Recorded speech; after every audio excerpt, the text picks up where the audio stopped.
in the grass, and Ruth said to me, Rhoda, see, I was there daily. Come go with us to the family reunion. And one year I did, so I said, Mama, I want to go with them to the family reunion.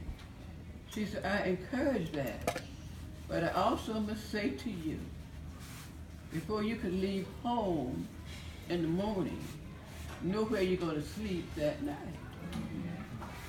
Well, I love my family. You see, before you were born, Quintine, I don't know how old you are, but I knew you were not born. Your mom and dad brought Uncle Irvin to see us, and they had Charles with them. I think Charles was 10 and I was 11.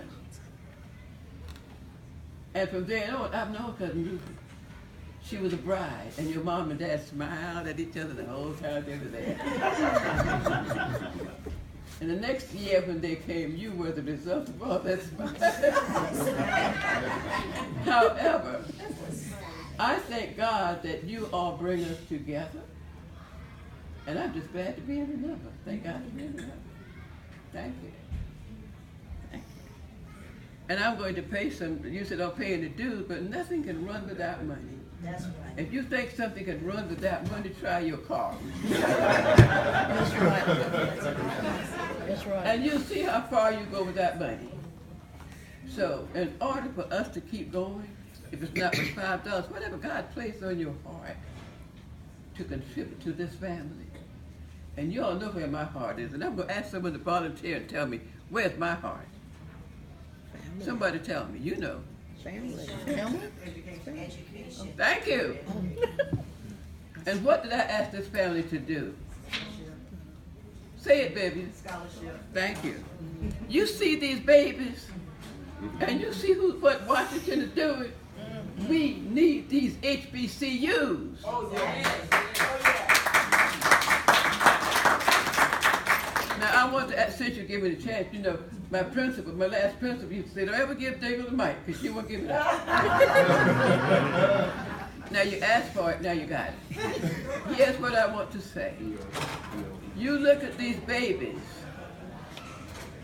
and you look and see where Washington is going. And here's what I want you to do. Look at these babies. They need a school. Now, how many of you did your first degree from an HBCU? And I want you to stand on your feet. Stand on your feet.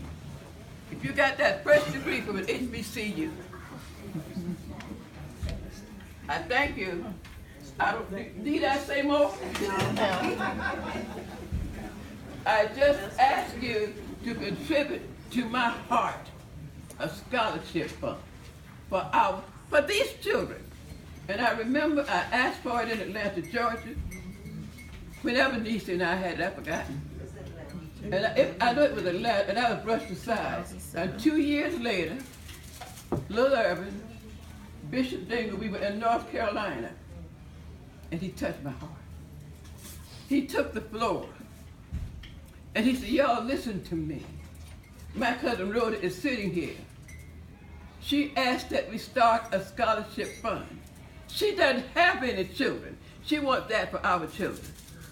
And I still want it for our children, because these are my children.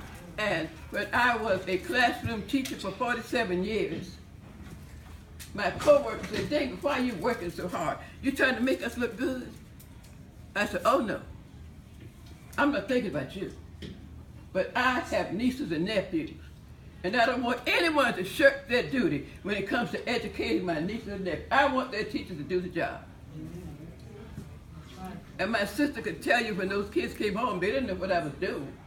But I would run a test by Farrellin and Tiny, and I would say to my sister, those Jews are not doing right by these children. I knew what they needed to know, and those Jews weren't thinking about my nieces and nephews. They came out of it because God was in the making. But we did, and we are still doing, a much better job at educating our children today than they are in any of these cities. And we need to keep that going, and in order to keep it going, we need to prepare these children to teach these children. You got it? Say no more from me.